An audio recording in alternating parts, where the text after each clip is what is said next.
Selamat siang sahabat Sonora dan juga smart listener di kesempatan siang hari ini ya.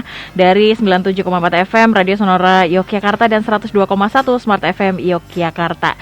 Saya Feni menemani sahabat Sonora di program Family Talks untuk siang hari ini hingga pukul 2 siang. Dan saya mau sapa dulu narasumber yang sudah hadir di studio di siang hari ini. Kali ini ada Bapak Imam Priyono Deputranto SEMSI dari Komisi D DPRD DIY.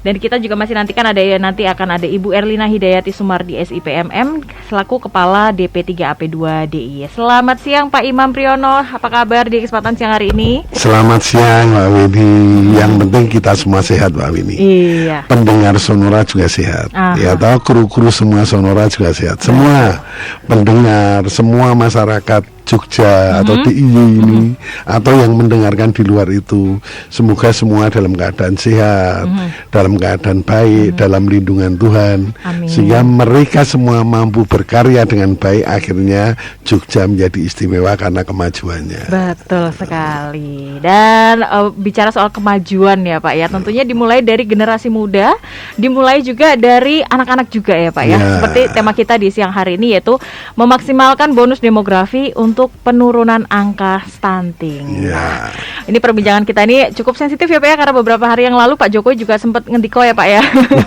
seputar stunting ini ya Pak ya. Itu gimana tuh Pak? Kalau ternyata banyak anggaran yang mungkin tidak tersalurkan secara langsung ya Pak ya ke anak-anak, ke generasi muda, ke ibu-ibu juga. Ini gimana nih Pak selaku anggota dewan nih Pak menyikapi hal tersebut itu seperti apa Pak? Selaku anggota dewan itu pertama begini, saya melihat bahwa pemerintahan daerah istimewa Yogyakarta, karena saya Dewan Daerah Istimewa Yogyakarta, itu pemerintahan daerah istimewa Yogyakarta sangat luar biasa dalam rangka mensejahterakan warganya, termasuk nanti di bidang demografi maupun stunting. Itu begitu. Bagaimana saya mengatakan seperti itu? Saya bisa melihat dari anggaran-anggaran sebagai dewan, anggaran-anggaran yang diadakan oleh pemerintah daerah istimewa Yogyakarta. Bagaimana mengatasi demografi? Demografi itu artinya berkaitan dengan 3 hal, yaitu kelahiran, kematian, karena berkaitan dengan penduduk. Kelahiran, kematian atau perpindahan penduduk. Ya tahu baik yang masuk maupun keluar, migrasi lah. Ini kelihatan dari situ. Kemudian dari demografi ini bisa dilihat dari apa? Demografi itu kita kan melihat bahwa usia angkatan kerja.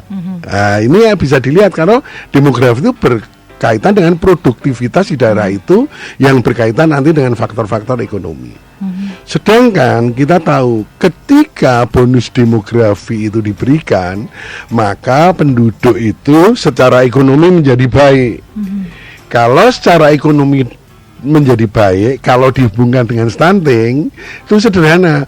Bonus demografi secara baik itu kan menyebabkan masyarakat makmur. Ketika masyarakat makmur, maka angka-angka kelahiran ibu-ibu hamil karena ekonominya baik melahirkan bayi yang sehat. Artinya diusahakan tidak, kalau bisa ya zero adanya kelahiran bayi yang stunting. Karena bonus demografi itu menyebabkan bahwa penduduk memiliki kehidupan ekonomi secara baik. Itu artinya bahwa judul ini membahas seperti itu. Terus peran pemerintahan itu apa? Peran dewan itu apa untuk supaya penduduk ini menjadi sejahtera dalam rangka melahirkan bayinya gitu. Yang pertama, pemerintahan pusat itu hadir jelas dengan undang-undang di mana tentang kesehatan jaminan persalinan. Sehingga ibu-ibu melakukan persalinan itu sudah dibiayai negara. Karena undang-undang kesehatan mengatakan bahwa setiap warga negara berhak mendapat jaminan kesehatan, tidak peduli kaya, tidak peduli miskin. Itu mendapat jaminan untuk kesehatan. Selamat siang Bu Erlina, ini sambil bos saya ini ya lah. Kalau lihat Bu Erlina sudah dek dulu ya, cantiknya ini loh. Gitu loh. Kita sapa dulu nih. Selamat siang Ibu Erlina. Selamat siang Mbak, selamat siang para pendengar Sonora dan smart listeners dimanapun berada. Ini saya masih lari-lari tadi turun dari Gunung Kidul. Masih ngos-ngosan. Bu Erlina masih ngos-ngosan. Inilah Mbak, saya katakan gini, pemerintah tadi mengatakan pemerintah itu sangat bertanggung jawab. Salah satunya kalau kita bicara tentang stunting itu termasuk perlindungan ibu dan perlindungan anak, karena bayi itu kan harus dalam perlindungan. Itu DP3AP2 dinasnya Bu Erlina dari Gunung Kidul itu tidak mungkin hanya dulan, pasti masih pakai baju kerja yang ngos-ngosan ini, walaupun keringatnya itu tadi masih terlihat harum karena bersama minyak wangi. Ya, ini luar biasa. Artinya bahwa seperti yang saya katakan bahwa pemerintah itu hadir betul-betul dalam rangka mesejahterakan warganya. Tidak main-main Mbak. Pagi dia harus sudah berangkat ke Gunung Kidul. Kemudian melakukan nun sewu, entah rapat, entah penyuluhan, entah apa yang berkaitan dengan DP3AP2. Artinya berkaitan dengan perlindungan anak maupun dengan perlindungan ibu, perlindungan perempuan. Nah, ini di sini nih saya katakan maka pemerintah itu hadir untuk mensejahterakan warganya. Kembali ke seperti tadi, demografi itu hubungannya dengan penduduk. Ketika penduduk ini angkatan kerjanya menjadi baik, ekonominya menjadi baik, maka angka kelahiran menjadi baik. Bayi-bayi yang dilahirkan baik tanpa stunting. Artinya tahun 2030 diharapkan nanti di Yogyakarta, di daerah istimewa Yogyakarta itu zero stunting. Itu program pemerintah. Sepengetahuan saya begitu. Bagaimana menciptakan aturannya, peran DPR saya hanya gitu. Bagaimana menciptakan aturannya? Ketika aturan-aturan regulasi dibuat untuk penyelenggaraan ini, maka pasti ada anggaran-anggaran dalam rangka menanggulangi ini. Misalnya nanti angka reproduksi anak, ya tahu penjelasan tentang reproduksi dari anak sampai menjadi ibu. Ini kemudian dia tidak ada hal yang pemerintah itu menyelenggarakan tidak melahirkan bayi stunting. Apa penyelenggaraan pemerintah? Misalnya di SMA ketika ada penyuluhan diberikan obat-obat misalnya yang berkaitan dengan supaya kalau nanti hamil tidak kena anemia. Supaya nanti kalau hamil ada persiapannya itu ibu itu dalam keadaan sehat. Sehingga pasti penyelenggaraan ini dibutuhkan anggaran-anggaran, di mana anggaran-anggaran ini untuk menyelenggarakan istilahnya vitamin-vitamin atau obat-obat untuk anak-anak kita yang masih muda. Inilah ini yang fungsi pemerintahan, artinya ada DPR di situ membuat aturannya juga menyelenggarakan itu. Terus kemudian yang kedua lagi sekarang kalau kita orang-orang yang hamil itu kan pasti punya bapak. Bagaimana anak-anak muda laki-laki maupun perempuan supaya anaknya itu lahir sehat, itu bapak-bapaknya bisa bekerja secara baik. Artinya penyelenggaraan ketenaga kerjaan yang dilindungi maupun dibuka maupun diberikan itu pemerintah hadir. Itu seperti itu. Kemudian perlindungan terhadap ibunya ketika hamil juga penyelenggaraan kesehatannya itu juga ada di puskesmas gratis. Sehingga kalau dia kemudian sampai sesar pun, kalau dia rutin untuk ke jaminan kesehatan tingkat 1, tingkat dia urut dengan mengikuti model jaminan kesehatannya, maka persalinan itu dibiayai pemerintah full gratis. Terjamin ya Pak. Sehingga ya? Jangan khawatir. Betul. Ketika itu hanya memang yang kita khawatirkan. Maka Bu Erlina juga ada konseling. Misalnya ada mungkin anak-anak hamil di luar pernikahan, sehingga malu, kemudian pakai stagen, anaknya digubet kenceng perutnya. Nah, ini yang bisa menyebabkan hal-hal tidak pas, menyebabkan jalinan menyebabkan anak itu jadi stunting. Kehamilan itu menjadi kehamilan stunting. Sehingga karena seperti itu Bu Erlina tidak tinggal diam. Dia melakukan perlindungan terhadap anak. Anak yang kena masalah hamil ini, maka ada perlindungan. Bu Erlina membuat untuk tempat-tempat konseling, sehingga mereka, karena dia harus menjamin anak-anak itu bebas dari rasa takut ketika hamil, bebas rasa tekanan yang bisa menyebabkan kelahiran anak itu menjadi tidak baik. Nah, inilah pemeran pemerintah. Saya selaku DPRD itu supporting, mensupport penyelenggaraan pemerintahan.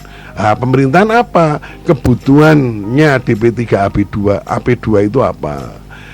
ketika kebijakan-kebijakan dari DP3 AP2 ini misalnya disondingkan kepada komisi D, komisi saya, maka di situ dibahas. Ini loh kebutuhan yang paling pokok. Ketika kebutuhan paling pokok misalnya tentang bagaimana supaya kelahiran itu tidak stunting, itu bagaimana, walaupun tidak bisa luput dari kematian ibu juga. Berapa supaya ibu yang melahirkan itu tidak mengalami hal-hal yang bisa menyebabkan kematian, supaya anak-anak yang dilahirkan sehat. Betul. Ini kan ada peran pemerintah yang hadir dari awal. Nah, itu tentang semuanya itu Bu Erlina nanti pasti tahu semua aturannya, semua undang-undangnya, semua. Karena apa? Bu Erlina bisa menyelenggarakan itu dasarnya undang-undang, kemudian menganggarkannya itu juga didasarkan undang-undang itu. Tidak mungkin Bu Erlina menganggarkan tanpa kan nanti kalau diperiksa BPK kan harus ada uji kepatuhannya. Uji kepatuhan apa? Ketika Bu Erlina membuat anggaran ini, Bu Erlina harus sesuai dengan undang-undang aturannya. Kalau tidak sesuai, namanya nanti uji kepatuhan terhadap undang-undang, Bu Erlina tidak mengikuti. Peran saya mensupporting. Tadi nek salah nanti wong loro. Ngene Bu Erlina ya DPRD gitu. Aku ya salah tuh loh, wong nganggar wingi tak setuju iki piye. Ini peran kita, peran saya selalu sebagai anggota DPRD. Tetapi yang jelas pemerintah daerah istimewa Yogyakarta kalau tentang perlindungan anak, perlindungan perempuan itu ya Bu Erlina sangat jos lah untuk itu, untuk menganggarkan itu sebagai kepala dinas. Karena saya tahu persis, karena nek rapat ya sering bertemu dengan saya, tapi tidak rapat setengah kamar loh, jangan pikirannya beda. Ini rapatnya rapat tenang. Gitu. Jangan sampai ya Pak ya. Oh ya, loh kalau rapat setengah kamar boleh nggak apa-apa, tapi cerita tentang anggaran. Dan Bu Erlina juga tidak sendiri dengan kabit-kabitnya, dengan komisi D. Ini piye ya, API gini. Mungkin setengah kamarnya dalam arti memprioritaskan untuk ini. Karena misalnya Bu Erlina punya tujuan, misalnya besok Millennium Gold itu anak-anak yang lahir sekarang sampai usia 22 itu nek iso cerdas kabeh, sehingga nanti ketika usia 20 itu sarjana. Tidak, sekarang kan rata-rata sarjana kan 22 sampai 23 sudah menjadi sarjana. Bu Erlina punya cita-cita supaya otaknya itu luar biasa, punya kecerdasan luar biasa. Itu Bu Erlina mungkin punya visi misi yang mencerdaskan ibu-ibu itu, sehingga apa? Ketika melahirkan anak-anak yang cerdas, yang nanti memang di usia 20-an itu bisa, kalau misalnya SMP-nya itu cuma 2 tahun, SD-nya cuma 5 tahun, yang ada tuh anak-anaknya seperti itu. Mungkin bisa diprogram dari kehamilan, dan Bu Erlina punya formulanya yang bisa menyebabkan anak-anak itu tumbuh menjadi cerdas, menjadi baik. Tapi jangan kayak buah ya, buah terus kayak bukan. Kita betul-betul melahirkan generasi yang luar biasa. Ini yang program seperti itu kan bicarakan setengah kamar dengan ketua komisi D, dengan anggota-anggotanya ini, supaya komisi D itu greget juga untuk memajukan itu. Itu kan kita nggak tahu juga. Hal-hal seperti itulah yang dibicarakan di setengah kamar, yang akhirnya kita juga akan kenceng nanti di Banggar, kenceng di rapat-rapat yang berkaitan dengan bagaimana pemerintah itu bisa hadir untuk memajukan rakyat, melahirkan bayi yang sehat. Itu saya berharap nanti seperti programnya, saya nggak tahu. Bu Erlina nanti tanyakan ini. Nol stunting itu tahun berapa Bu Erlina? Nol stunting 0, zero stunting 2030 ya. 2030. Kalau 2024 baru 14%. 14%. Tapi kita berusaha betul zero stunting. Betul tidak? Walaupun non sewu, jangan dianggap, kemarin kita juga melihat non sewu yang luar biasa, yang kita semua tidak bisa, dari seorang anak yang stunting. Nah, kemarin kan ada Putri Aryani itu, wah 7 triliun orang normal nggak bisa ya toh. Itu kehebatan itu ya. Itu dulu Putri Aryani pasti pemerintah juga hadir. Karena kita itu juga kalau turun itu ke disabilitas juga luar biasa. Ke disabilitas bagaimana? Contohnya gini Mbak, tidak hanya ini yang kecil. Ada perhatian dari DP3 AP2, saya juga nun sewu, ada pecatur namanya Gayuh. Gayuh itu nun sewu, anak dari Pak Kli, itu stunting. Dia juga nun sewu, kalau catur sekarang jadi atlet nasional. Dia bisa masuk jadi pegawai negeri. Dia nun sewu ya, matanya semi buta. Ini saya mengatakan itu saya didik karena ikut dengan saya, olahraganya, hobinya sama dengan saya dengan catur. Yang namanya Gayo itu dapat medali emas ketika di Filipina. Ini kemarin dapat 4 medali perak dia. Menyumbangkan 1 medali perak untuk dirinya, 3 medali perak untuk itu. Itu bonusnya sudah untuk tahun ini aja 500 jutaan. Kemarin miliatan yang waktu juara nomor 1 itu, Gayo itu, prestasinya juga luar biasa. Nah, kita butuh nanti orang seperti Bu Erlina ini bagaimana mencari bibit-bibit nun sewu ya, memberdayakan orang yang kelihatannya disabilitas tetapi pemerintah hadir sehingga bisa. Kemarin kalau kita juara pingpong waktu di Jayapura, PON di sana. Nah, ini yang itu lahir dari stunting. Betul. Tetapi kemudian dia berprestasi. Karena peran pemerintah itu tadi karena ya, peran pemerintah dan peran keluarga. Tapi kita nggak itu peran keluarga dan peran pemerintah.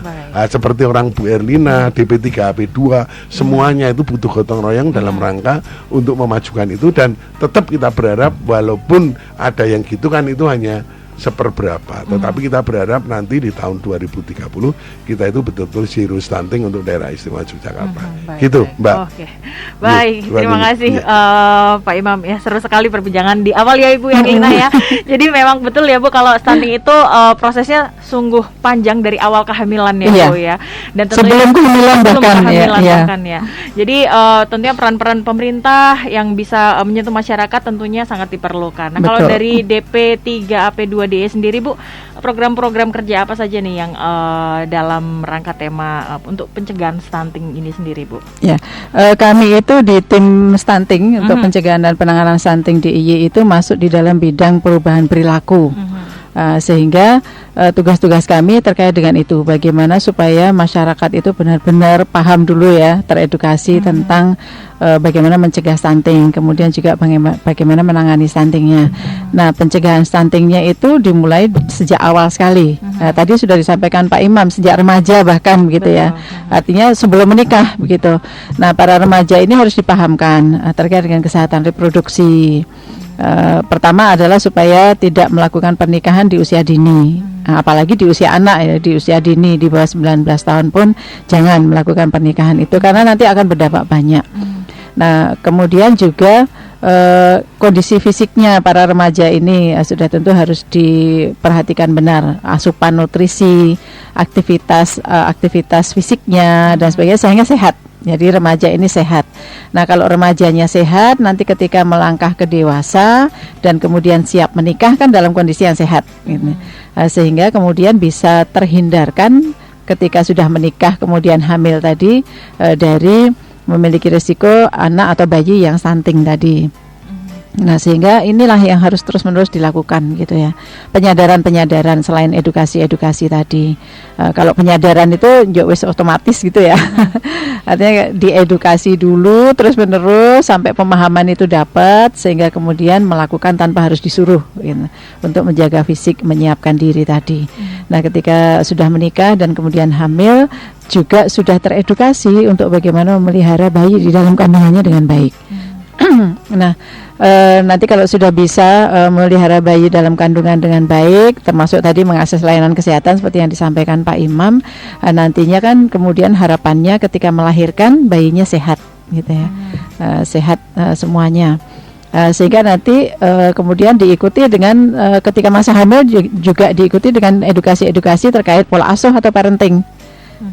Bagaimana perilaku para ibu-ibu ini dan keluarganya ya, tidak hanya si ibunya tapi juga ayahnya itu kemudian paham untuk melakukan pola asuh, mengasuh dengan baik bayinya tadi. Tidak hanya memperhatikan fisiknya tapi juga paham tentang mentalnya, artinya psikologis si bayi begitu. Bagaimana membuat bayi nyaman dan sebagainya sehingga kemudian bisa memasukkan nutrisi dengan optimal. Jadi kalau masih bayi itu nanti si ibu juga paham bagaimana memberikan ASI yang baik, bagaimana si ibu juga bisa memahami kondisi si anak sehingga bisa memberikan ASI secara lebih tepat gitu ya, waktu yang tepat, banyaknya asupan juga tepat, apa yang harus dimakan oleh si ibu supaya ASINya juga berkualitas dan sebagainya. Si bapak juga demikian, karena ayah juga berperan penting di dalam pengasuhan, sehingga bagaimana si bapaknya memahami kondisi si ibu, mensupport ibu untuk bisa mendapatkan nutrisi yang baik, untuk bisa mendapatkan istirahat yang baik juga, supaya ASINya berkualitas, gitu ya. Sehingga si bayi mendapatkan asupan yang berkualitas ASINya sampai 2 tahun harapannya ya, yang 6 bulan eksklusif, kemudian sampai 2 tahun ASINya diberikan. Nah kemudian ketika melangkah pada setelah 2 tahun itu kan si bayi harus diberikan makanan-makanan tambahan yang bergizi juga begitu, sehingga nutrisi untuk bayi juga bisa diberikan dengan baik karena si ibu dan bapak sudah teredukasi dengan baik. Nah jadi pola parenting itu termasuk diantaranya nutrisi, termasuk bagaimana cara memberikannya, cara bagaimana mengasuhnya supaya si bayi nyaman, si anak nyaman gitu, sehingga bisa makan dengan nyaman juga, tanpa tekanan, tanpa dipaksa gitu, mengikuti irama dari psikologi anak gitu.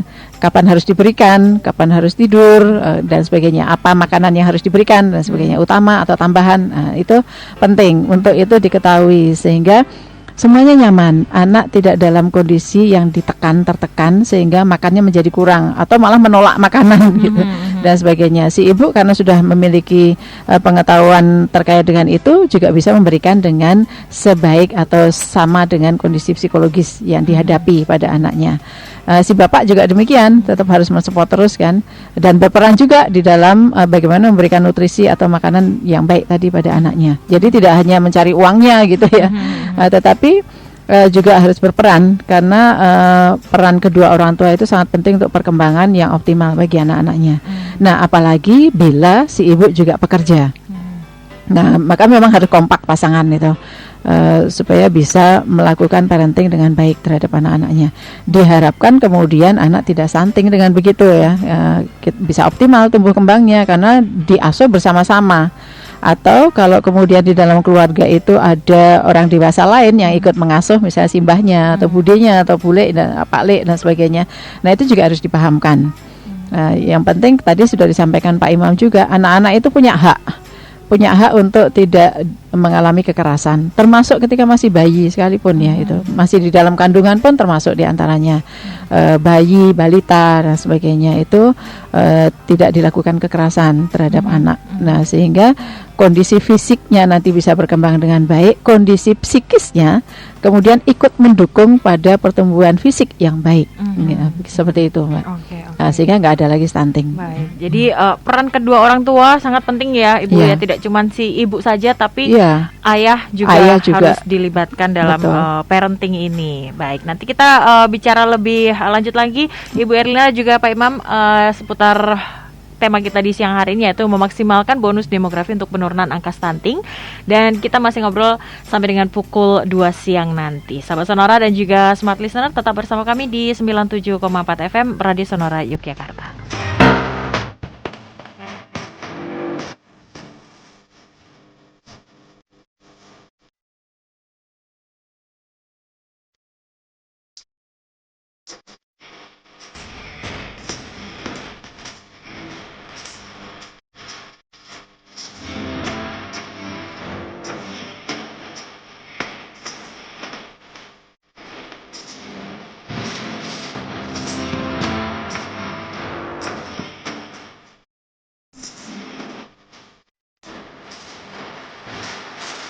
Selamat siang untuk sahabat Sonora dan juga Smart Listener yang baru saja bergabung di siang hari ini di Family Talk sampai dengan pukul 2 siang nanti. Dan di studio masih bersama kami Ibu Erlina Hidayati Sumardi SIPMM selaku Kepala DP3AP2 DIY, dan juga ada Bapak Imam Priyono D. Putranto SEMSI selaku dari Komisi D DPRD DIY.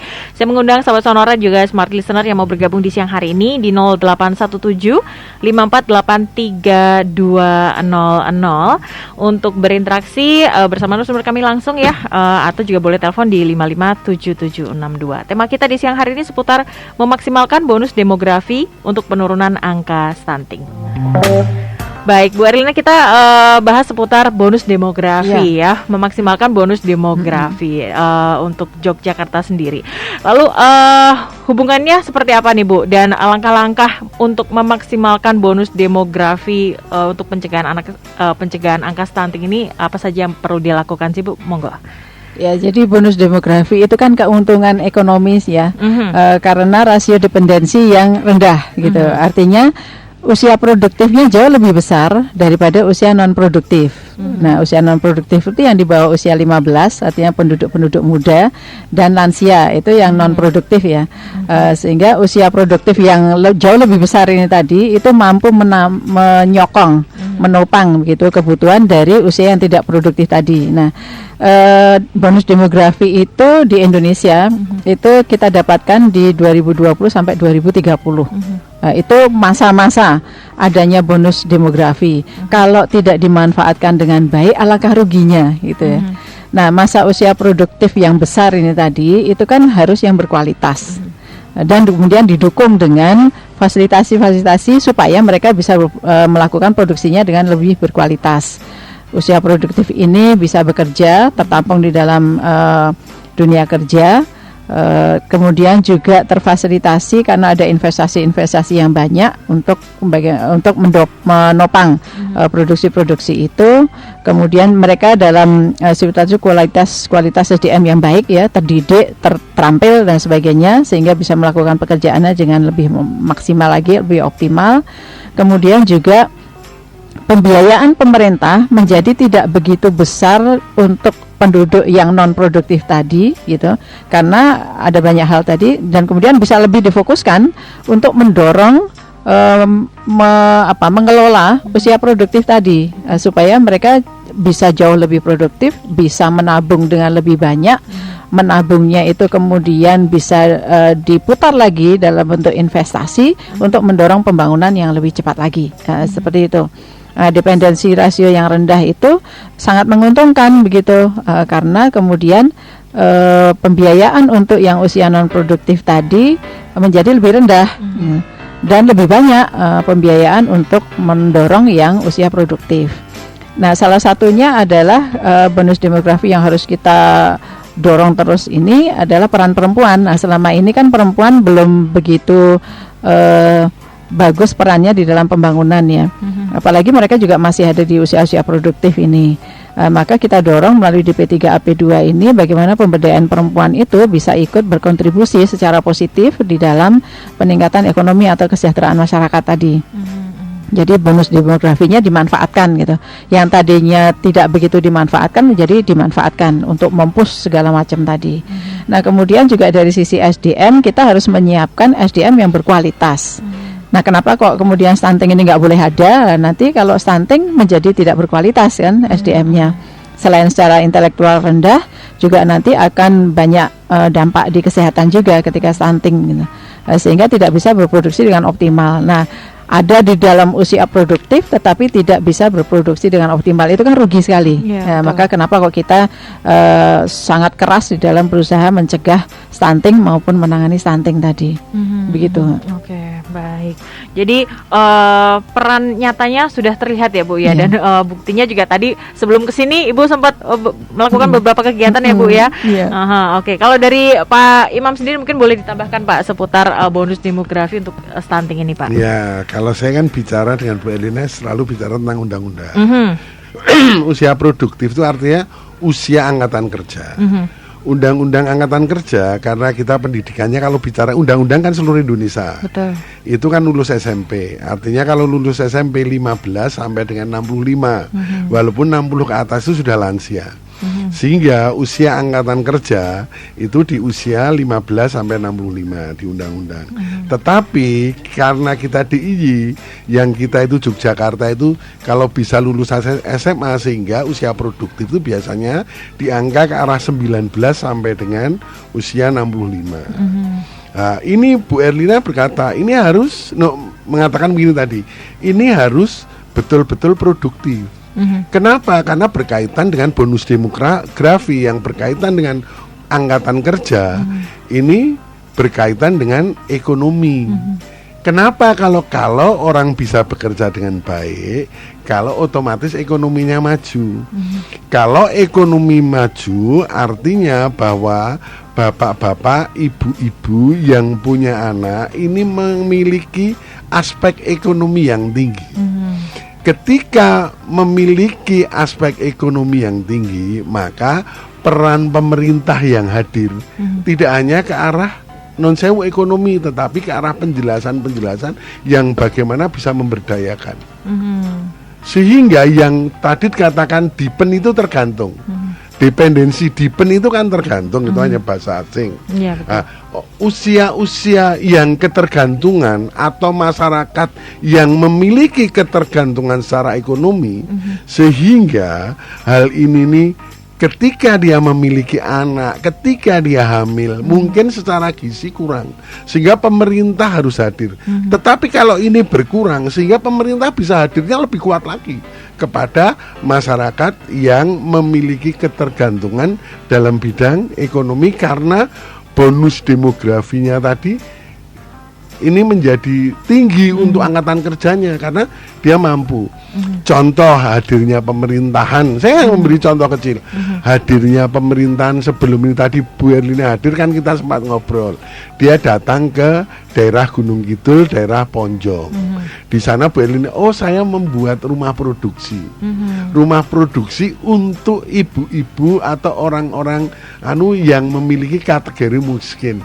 Kelompok-kelompok. Artinya di sana dia diberi penjelasan sederhana oleh Bu Erlina bagaimana menjadi perempuan-perempuan yang berdaya. Betul. Sehingga dia memiliki aspek ekonomi. Entah dia berdaya, misalnya nanti Bu Erlina memberi penjelasan tentang tanaman lokal, pengolahan tanaman lokal. Di sana nanti Bu Erlina berkaitan dengan pemerintahan dinas yang lain. Artinya pemerintahan yang dinasnya lain. Misalnya apa? Dinas UMKM. Di sana di UMKM bagaimana dia cara memarketingi untuk hasil dari ibu-ibu tadi. Sehingga ibu-ibu tadi usia produktif, karena demografi itu kan berkaitan dengan penduduk. Penduduk yang di usia produktifnya tinggi harus memiliki produktivitas yang tinggi. Kalau tidak bagaimana? Kalau tidak, peran dari DP3AP2 hadir dengan cara tadi di desa-desa menyelenggarakan rumah-rumah produksi. Di mana di situ juga nanti bagaimana tadi secara kekeluargaan, melatih kekeluargaan, bagaimana dia mendidik anak, bagaimana dia itu juga bagian-bagian dari DP3AP2 hadir untuk pemberdayaan perempuan dalam rangka menangani, dan itu bicaranya sudah undang-undang. Bicaranya sudah dengan undang-undang. Hal-hal inilah yang selalu digalakkan oleh pemerintahan saat ini. Sehingga kalau ada hal-hal yang orang mengatakan gini, penduduk di DIY ini kemiskinannya tinggi. Kemiskinan tinggi ini kan selalu berkaitan dengan rasio.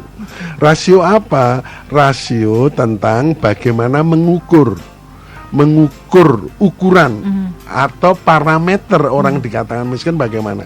Kalau sekarang konsentrasinya pada pemberdayaan, karena kita kan barusan ada masalah pandemi. Terus kemudian pemberdayaan utamanya itu kita ke arah seperti tadi, pemberdayaan sumber daya manusia dalam arti apa? Bagaimana ibu-ibu berdaya. Mungkin kita pelan, tetapi di balik ini kita menghasilkan generasi yang kuat di DIY ini.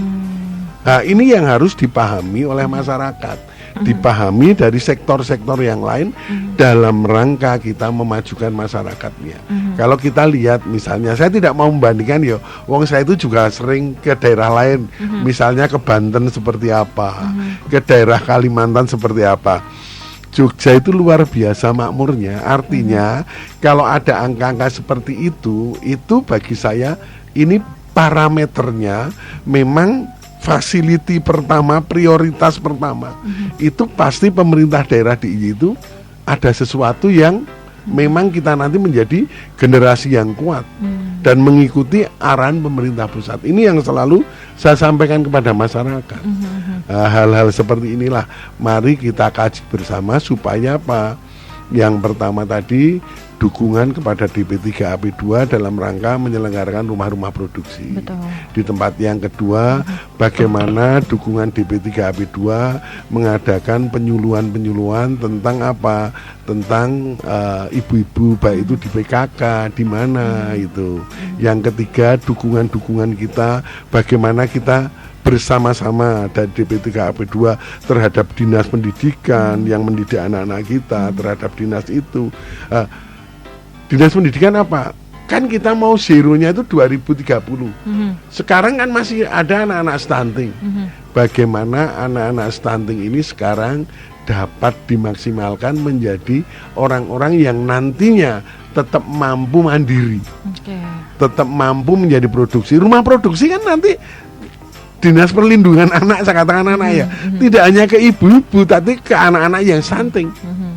Ini mungkin sudah diselenggarakan. Saya matur gini bukan berarti belum diselenggarakan. Saya yakin Bu Erlina sudah melakukan itu, hanya ini kan belum disinggung. Nanti saya harapkan disinggung. Ini loh, saya dalam rangka kemarin anak-anak stunting, Ibu Erlina ternyata juga menyelenggarakan bagaimana melakukan pemberdayaan terhadap anak-anak yang stunting. Bonus demografi seperti inilah yang mari kita bersama-sama kita gunakan kesempatan sehingga masyarakat DIY menjadi masyarakat yang makmur lah, sejahtera, intinya gitu. Gitu, harapannya seperti itu ya, harapannya seperti itu. Oke, tentunya akan ada langkah-langkah nyata yang harus dilakukan juga ya, Ibu ya. Baik, nanti kita bahas lebih lanjut lagi dan kita juga akan menjawab pertanyaan dari sahabat Sonora dan juga smart listener di siang hari ini. Kita jeda sejenak sahabat Sonora, tetap bersama kami di program Family Talk di siang hari ini. Baik, selamat siang. Saya ucapkan untuk sahabat Sonora dan juga smart listener ya di kesempatan siang hari ini. Dan kita masih bersama Ibu Erlina Hidayati Sumardi SIPMM selaku Kepala DP3AP2 DIY, dan juga ada Bapak Imam Priyono Deputranto SE MSI selaku dari Komisi D DPRD DIY.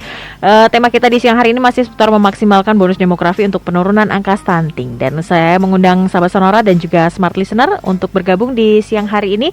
Dan kita mulai jawab pertanyaan yang sudah masuk ya Bapak Ibu di siang hari ini. Ini mungkin berkaitan dengan program yang barusan dilakukan ya Bu ya. Ini ada Ibu Sinta di Bantul. Selamat siang Bu. Lalu bagaimana dengan ibu-ibu yang sibuk mengasuh anak dan bagaimana caranya supaya tetap produktif di dalam keluarga? Monggo. Ya. Jadi sebetulnya kalau ketahanan keluarga itu bisa tercapai ya, itu kemudian bisa berlangsung dengan lebih baik lagi. Jadi namanya pengasuhan itu kan tidak hanya menjadi tanggung jawab si ibu, si bapak pun kan harus mensupport, artinya ikut serta di dalam pengasuhan. Ada pembagian, ada kesepakatan tentang pembagian ketugasan masing-masing gitu. Karena kalau secara biologis perempuan itu kan memang ada di peran ketika hamil, melahirkan, menyusui. Di luar dari itu kan menjadi tanggung jawab bersama harusnya. Kemudian kesepakatannya seperti apa antara suami dan istri. Nah, kalau kemudian kesepakatannya adalah yang si bapak yang mencari nafkah, misalnya si ibu yang mengasuh anak gitu. Nah, kalau itu sudah kesepakatan gitu ya. Tapi kesepakatan kan bisa bermacam-macam, antar pasangan bisa berbeda-beda. Nah, maka si ibu itu juga harus pintar-pintar bagaimana pengasuhan itu bisa dilakukan dengan baik. Terus terang sudah tentu nanti bersama-sama dengan si suami juga ya. Tetapi kemudian bisa memanfaatkan waktu-waktunya itu juga untuk bisa melakukan peningkatan ekonomi secara mandiri, begitu ya. Artinya bekerja itu tidak selalu kemudian di kantor, tetapi juga bisa berwirausaha. Nah, mengasuh anak itu pun kan tidak selalu kemudian megang anak terus kan, sehingga ada waktu-waktu yang kemudian bisa untuk menambah penghasilan dengan berwirausaha tadi di rumah misalnya. Nah, itu yang dilakukan oleh ibu-ibu binaan kami seperti itu, berwirausaha di rumah. Sambil mengasuh anak karena kesepakatannya si bapak yang mencari nafkah tadi. Nah, si ibu kemudian ketika anaknya sudah bisa disambi istilahnya ya, nah itu kemudian meningkatkan keterampilannya, wawasannya untuk berwirausaha tadi. Dimulai dari yang kecil-kecil nggak apa-apa begitu, tapi itu kan didampingi, dibina terus bagaimana bisa mengasuh sambil berwirausaha. Bagaimana hasil wirausahanya itu, hasil produksinya itu kemudian bisa dipasarkan dengan baik, tetap dengan kenyamanannya gitu. Artinya tetap masih bisa mengasuh anak di rumah gitu. Nah, seperti itu yang kami dampingi terus sampai kemudian si ibu itu bisa mandiri, melakukan produktivitasnya itu tadi kemudian bisa meningkat juga dengan baik. Si anak tetap terasuh dengan baik, parentingnya bisa jalan gitu ya, bersama-sama dengan si bapak. Komunikasi dengan suami juga baik, sehingga di dalam keluarga tidak ada kekerasan. Nah seperti itu. Jadi kalaupun kemudian karena ibu-ibu binaan kami adalah perempuan-perempuan yang rentan ya, artinya dari kelompok miskin, mungkin juga ditambah kerentanan yang lain, misalnya ternyata kepala keluarga sudah suaminya sudah meninggal atau sudah bercerai misalnya, sehingga harus mandiri secara ekonomi, atau perempuan-perempuan yang disabel, atau perempuan yang menderita HIV/AIDS, atau perempuan-perempuan yang ex-lapas. Nah itu kerentanan tambahan seperti itu, seringkali punya masalah di dalam berwirausahanya, memproduksi di rumah misalnya, sambil ngomong juga misalnya tadi itu keluarga-keluarga yang miskin kan seringkali dapurnya juga kurang layak dari sisi kesehatan dan keamanan pangan dan sebagainya. Nah seperti tadi sebagai salah satu contoh, di salah satu desa, meskipun ada di desa-desa yang lainnya juga, kami membangun tempat berproduksi, dapur bersih begitu ya, rumah berproduksi itu untuk bisa digunakan secara bersama-sama di kelompok ibu-ibu binaan ini, supaya kalau tempat produksinya layak, bersih dan sebagainya, itu bisa mendapatkan PIRT ya, NIB nanti dibantu, PIRT-nya juga kemudian menjadi bisa diberikan layak memenuhi persyaratan begitu. Kemudian dapur bersih ini kami didorong juga tidak hanya dari kami di P3AP2, tapi juga nanti dengan binaan BRIN, dengan dinas-dinas terkait lainnya, kemudian bisa mendapatkan, kalau sudah meningkat ya kualitas produksinya tadi, bisa mendapatkan register dari Balai POM misalnya, karena sudah memenuhi persyaratan-persyaratan seperti itu. Nah kesulitan seperti itu biasanya ada ketika dapur-dapur di rumah itu tidak memenuhi syarat. Nah, kenapa kok kemudian kami bantukan sak peralatannya gitu ya, tidak hanya ruangnya tapi juga beserta peralatannya. Kemudian tidak hanya ruang untuk berproduksi bersih tadi beserta peralatannya, tapi sekaligus juga tokonya gitu ya, showroom istilahnya, dijualnya juga di situ. Nah, sehingga apa-apanya jadi kelihatan bagus, bersih, aman, keamanan pangannya layak untuk dipajang, dijual di situ gitu, beserta nanti pembinaan lainnya, misalnya kemasannya sehingga bagus. Dan kalau dari sisi rasa tadi melalui pembinaan pelatihan keterampilan untuk supaya kualitas produknya bagus. Jadi total ya, baik. Iya. Tadi juga disinggung bahwa ada binaan-binaan ibu-ibu yang ikut ya Bu ya. Di mana bisa bergabung nih kalau untuk sahabat Sonora di luaran sana, untuk ibu-ibu yang mau bergabung di binaan dari DP32AP? Di semua kelurahan yang sudah ada kelompok ekonomi produktif Desa Prima, silahkan, karena kan ada kepengurusannya ya. Pak Lurah juga menjadi pembinanya, Bu Lurah atau ketua tim penggerak PKK desa atau kelurahan itu juga ikut sebagai pendampingnya untuk membina. Kemudian ada ketua kelompok ekonomi produktif Desa Prima ini, ada ketuanya, Pak Lurah pasti tahu, aparat desa juga pasti tahu, bisa menghubungi di situ, sehingga kemudian bisa bergabung. Kalau kelurahannya sudah ada kelompok ekonomi produktifnya itu tadi, kami sudah ada di 146 kelurahan. Ya, itu bertambah terus setiap tahunnya begitu. Harapannya nanti targetnya semua kelurahan ada kelompok ekonomi produktif. Nah, kalau di kelurahannya belum ada kelompok ekonomi produktif, silakan kemudian bisa kontak atau bisa berhubungan dengan kami. Sehingga nanti kemudian bisa kami prioritaskan gitu ya, untuk di kelurahan itu terbentuk kelompoknya. Oke, baik. Dan satu pertanyaan lagi kita jawab sambil kita nanti menyampaikan closing statement ya, Bapak Imam dan juga Ibu di siang hari ini.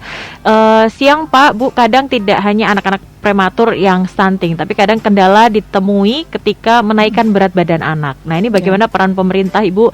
Apakah ada bentuk nyata di Posyandu, di DIY sendiri? Dari Ibu Rosita di Jogja. Kadangkala masalah-masalah seperti itu tidak melulu tentang ketidakmampuan secara ekonomi untuk memberikan nutrisi atau membeli dan memberikan. Betul. Gitu ya.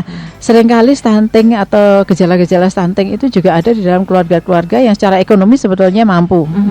Nah, ini sangat terkait dengan tadi pendampingan psikologis ya.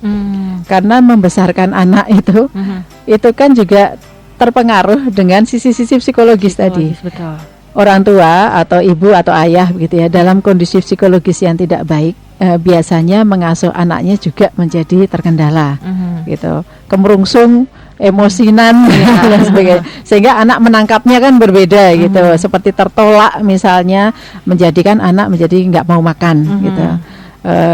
Hal-hal seperti itu, misalnya lingkungan yang tidak dikondisikan dan sebagainya, ruang, tempat makan dan sebagainya yang tidak dikondisikan dengan baik juga menimbulkan penolakan anak untuk makan, misalnya seperti itu. Sehingga edukasi terhadap para orang tua dari sisi psikologis juga penting. Pendampingan dari sisi psikologis juga penting, gitu. Kami di DP3AP2 ini sudah menyiapkan tadi ya, ada pusat pembelajaran keluarga, ada telekonseling sahabat anak dan keluarga. Itu tempatnya para orang tua untuk bisa curhat, untuk bisa konseling, gitu ya. Bahkan untuk bisa mengubah perilaku mereka. Nah itu sangat-sangat dimungkinkan, gitu, supaya kemudian bisa melakukan parenting yang baik terhadap anak-anaknya. Nah kalau anak di bawah usia 5 tahun ini kan memang harus orang-orang di sekitarnya ya, orang tua dan orang di sekitarnya yang kemudian paham tentang kondisi si anak, gitu, sehingga kemudian anak juga nyaman, bisa menerima makan dengan lebih nyaman, gitu, dan memasukkan nutrisi sebanyak-banyaknya, gitu, sehingga tidak stunting. Ya itu, jadi seringkali bukan masalah nggak bisa beli makannya. Karena kondisi psikologis di keluarga tersebut, cara ya, Bu, memberikan, situasi kondisi ketika harus memberikan makan dan sebagainya, itu yang penting juga. Oke, baik. Kalau dari Pak Imam sendiri, Pak, monggo silakan sedikit komen dan juga closing statement, Pak. Harapan untuk angka stunting semoga bisa zero stunting di tahun 2030 ya, Pak ya. Monggo. Saya pertama, saya tahu betul program-programnya tentang DP3AP2 bersama dengan dinas-dinas lain yang untuk kesehatan masyarakat, baik melalui kesehatan yang sifatnya ke arah ibu hamil yang akhirnya melahirkan stunting ataupun hal-hal lain. Programnya sudah banyak, tetapi pasti semua itu kan butuh masukan. Saya hanya menyarankan gini, yang tahu itu kelemahannya dinas DP3AP2 itu sebetulnya kan masyarakat, kekurangannya apa. Saya hanya berharap gini, kita tidak selalu dijawab dengan DP3AP2 yang sudah bagus, tetapi saran-saran masukan, sehingga DP3AP2 bersama dinas-dinas lain ini menjadi semakin bagus lagi membuat program-programnya. Jadi saya hanya menyarankan begitu. Jadi masyarakat tidak hanya bertanya ini. Nek bertanya pasti ada konselingnya wis ono. Semuanya kalau kekurangan apa-apa, program-programnya sudah dilakukan. Misalnya itu masyarakat pasti Bu Erlina ada semua. Dinas yang lain juga ada semua. Ini loh sudah semua dibuat. Tetapi saya butuh dari masyarakat, oh masukan. Kekurangannya ini loh. Misalnya ini sudah dijalankan. Tetapi dijalankan ini misalnya begini. Bu, ini adanya 146 kelurahan, ya ta? Mungkin bisa besok tidak ada 146 tetapi 2 kali lipatnya. Nah, itu bagaimana Bu Erlina mempercepat itu. Bu Erlina paling nanti kan sambatnya sangat dewan 4146 kali 2 itu nanti anggarannya kan misalnya gitu loh. Tapi itu kan saran. Saran dalam bentuk untuk memajukan. Memajukan itu. Jadi ini berkaitan juga dengan closing statement saya sederhana. Marilah masyarakat ikut memantau program-programnya DP3AP2 atau dinas-dinas yang lain dalam rangka bukan mengkritik. Saya nggak cocok nek mengkritik. Ngkritiki lawan nih seolah-olah, tetapi memberi saran.